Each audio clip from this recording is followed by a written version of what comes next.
Ladies and gentlemen, a very warm welcome to AddisDialogue with me, Shifarao. Ethiopia has the highest number of livestock population on the continent of Africa. However, this East African nation is not getting the best out of its huge national wealth. What is the major reason behind this, and what are some of the major factors contributing to this, and what is the way out of this issue? Dr. Theo Knight-Jones is here with me to break it down for us. He is a principal scientist leading the herd health team at the International Livestock Research Institute and its research on livestock diseases and their control, as well as projects on food safety in African food markets. Do stay with us.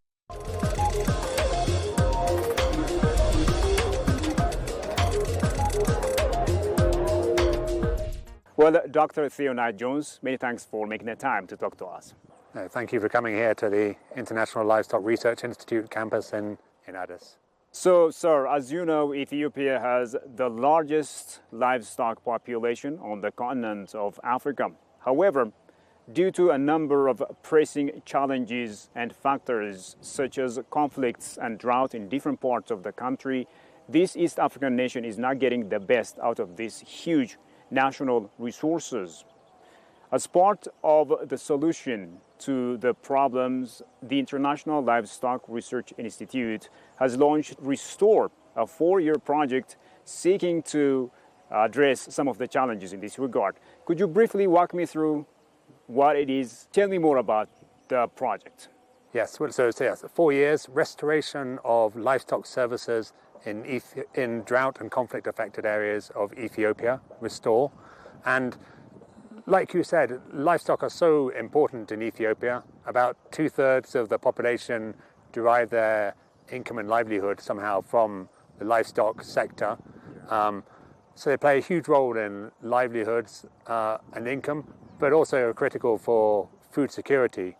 In many parts, particularly the dryland areas of Ethiopia, about 80% of people's diets and nourishment and intake comes from livestock and livestock food. So it's really critical. And in Restore, the EU-funded project, we're particularly looking at areas that have been severely hit by drought and recent conflict to try and improve the performance and productivity of livestock to increase nutrition, food security, and livelihoods. That's interesting. What are some of the best lessons you've drawn on other countries in order to keep Ethiopia from going through similar challenges other countries went through in the past? One of the key challenges and a paradox, sort of almost something that seems contradictory, is you have a very high animal disease burden in Ethiopia. About 50% of potential livestock outputs and productivity is lost because of animal diseases. There's also a large number of vets with not enough work or unemployed. There's a lot of vet schools, a lot qualify.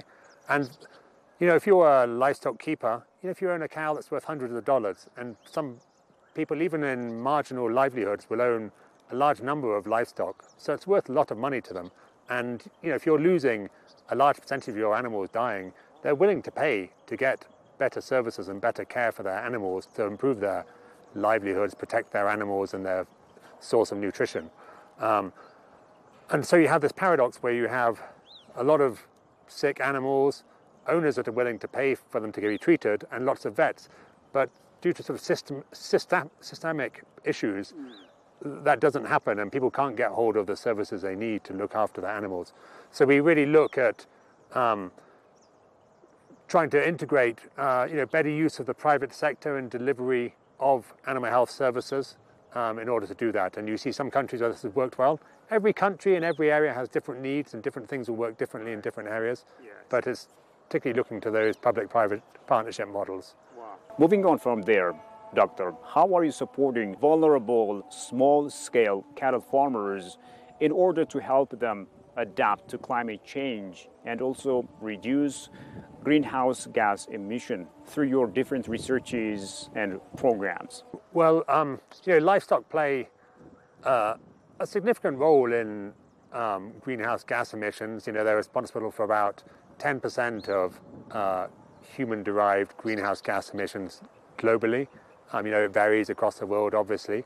But livestock are key and are very much needed in Ethiopia and many other countries. And people need to eat more livestock products because they're faced with massive food insecurity and undernutrition, lack of protein, of which animal-sourced foods, milk, meat, etc., eggs, are a key part of the remedy.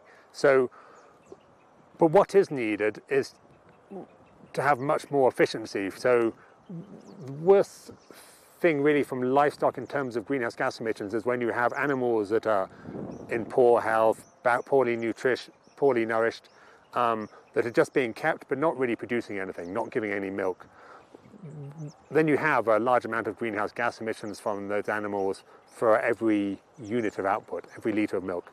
As soon as you can start getting that cow to start giving 1, 2, 3 litres of milk a day, it massively changes, and all of a sudden you're getting a lot of outputs, food products for the negative impact, the burden of greenhouse gas emissions. So through improving the nutrition and forage and feed, which I'll talk about in a bit, as well as animal health, the health of the animals, you get more efficient animals and you improve the situation greatly. You have implemented various projects in Ethiopia and also across the entire continent of Africa.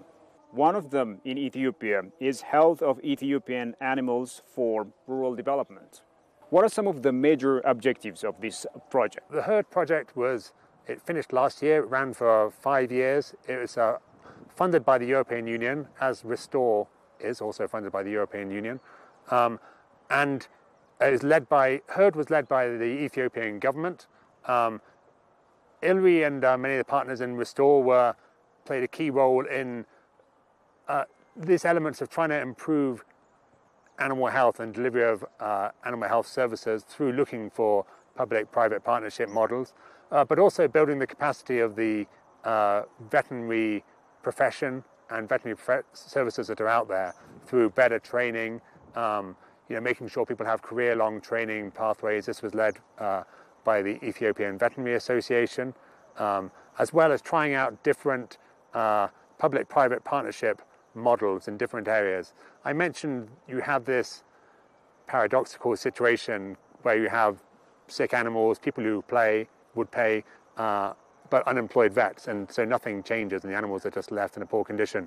But we had successfully established models where we had, for example, unused government veterinary facilities which were then leased out to private veterinarians who had no work to then run a private veterinary clinic from them.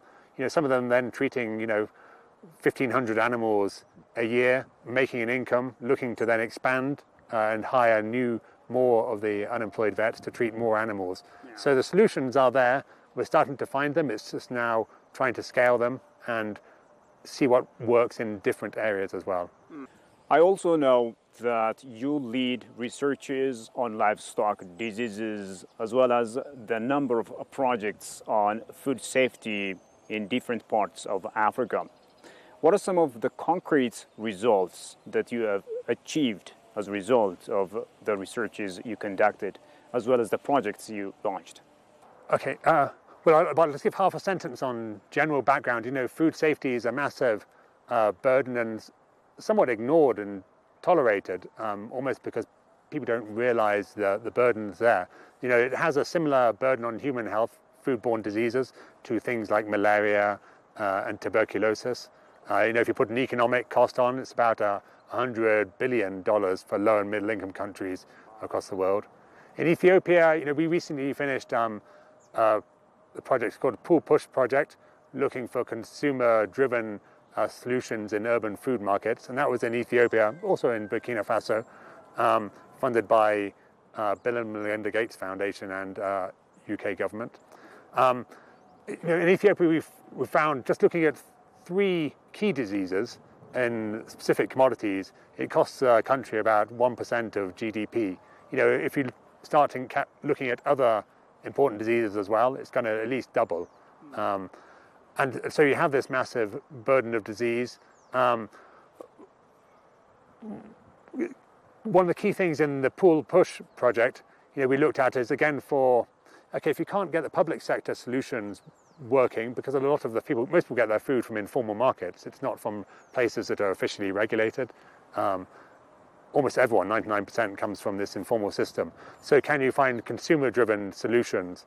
And so we basically had like an advertising campaign, with people to make people aware and understand the importance of having safe food. And people are concerned about it, to try and get them to then show a preference and consumer-driven demand for safer food, and then through shopping more at places they see as better and safer and better quality, or paying more, then driving changes further up the food supply chain. So, and this did change people's practices. We had a big campaign in Harar and Diradawa, food, TV, also media, social media, and door-to-door campaign.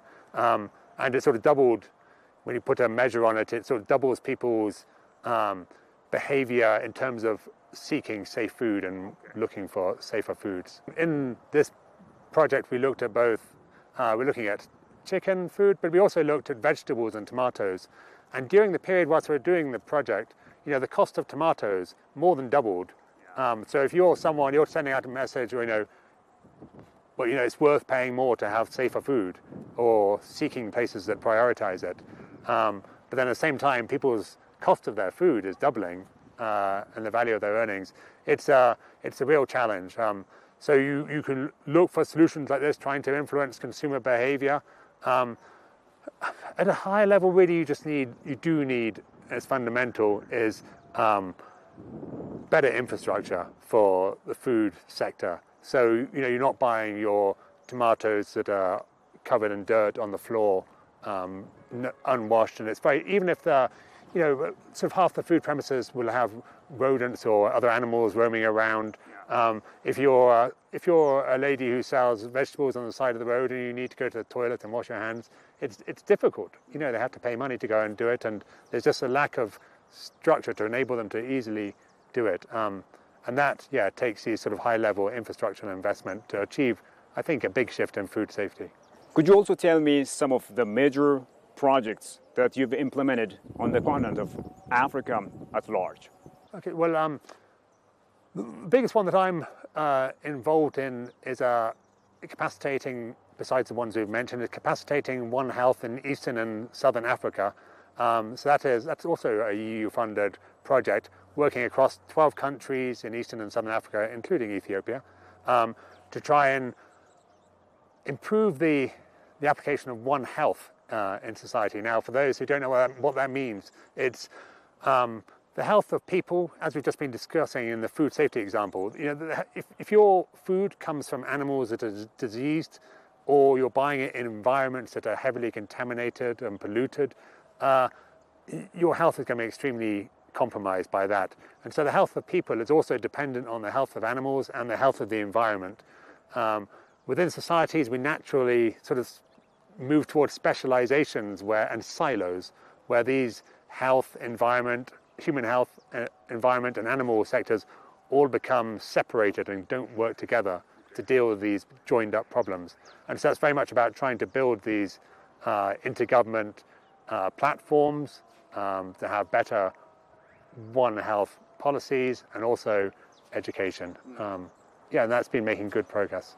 That's interesting. So what are some of the major challenges that you face while implementing these projects in different parts of the continent of Africa?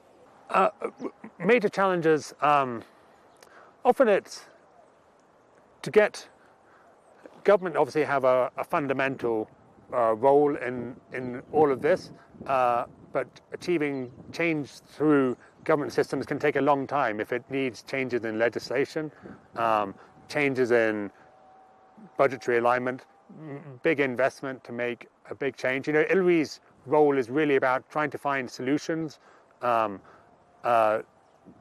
doing trials and studies. They can be quite big, but we don't deliver things across national scale. We try to find things that work on a smaller scale, and if it works, it needs to be scaled up, picked up either through government, and that's one of the challenges, making sure that everything is joined up.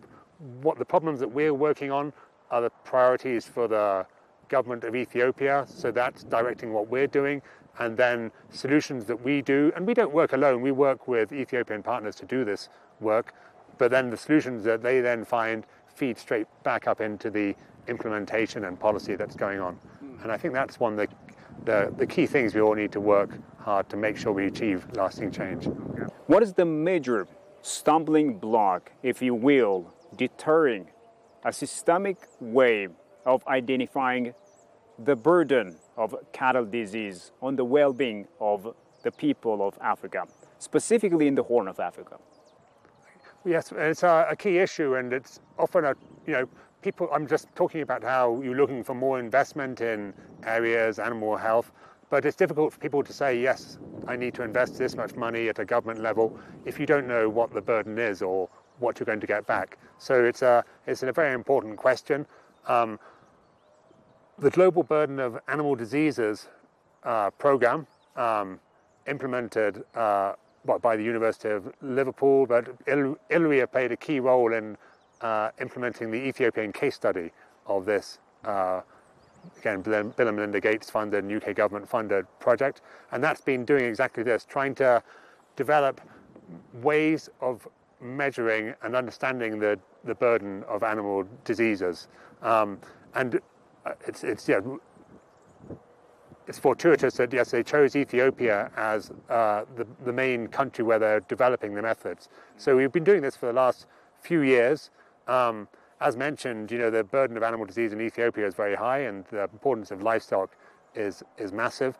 And we find about 50% of potential livestock productivity from animals, if you had total control of animal diseases, is lost. And so you can start to understand, what the burden is, and that's just in terms of lost outputs, in terms of, yes, the value of the animals, milk, meat, etc. There's another element of burden, and that's the role that animals play in a source of diseases for humans, these zoonotic diseases, things from the world of these COVID and avian influenza viruses, which are a threat and have a burden, which again, we're only starting to really understand better. But also in cultural societies where Ethiopia, especially where livestock are so fundamental to the way of life, they have a huge cultural importance. You could look at a pastoralist system. Drought's been severe recently. If you're a pastoralist and you lose all your animals, that's sort of you done for. It's like your house has burnt down, and then they've got no means of recovering, getting more income, more source of food. They become dependent on food aid and destitute. So it's totally destroying and devastating for them. So you can see in the individual stories the importance it has, and it's why it's such a priority, I think, here and everywhere, but particularly in Ethiopia. Yes. I've really enjoyed our discussion so far. Before we conclude our discussion, do you have any final message that you want to convey? I guess I can just add a little bit more of a sort of holistic view. We've talked a bit about the things I'm particularly involved in. I have a background, I'm a veterinary surgeon by training, talking a lot about animal health. But one of the key things that ILRI, the International Livestock Research Institute, does is we have this very broad collection of areas in order to, it's not, no one bullet does it and is going to find solutions. And so you need to be able to, an animal, even if it's healthy and you've got the best vet care, if it's not well fed, it's not going to thrive or do well. And similarly, if it doesn't have the right genetics, it's always going to have a limit to what it can do. And so it's about having those three things are key: having healthy animals that have a good source of food and good breeding. But sometimes the answers are very simple on paper. We know, yes, the animal needs to be well fed, it can have these simple medicines, and have the good breeding. But it's still much harder. And so it's understanding how can you deliver these things in an equitable way with inclusion and engagement of women within solutions is another key area that ILRI looks at, because really I think the hardest thing is trying to get the simple solutions to be delivered in a way that really works. Well, Dr. Theo Knight-Jones, many thanks for being with us and for your ideas indeed. No, thank you. Well, dear viewers, with that we come to the end of today's program. Many thanks for having been with us so far. Until I see you next time with yet another program, it's a goodbye from me, Shifa Raulak. Take care and stay safe.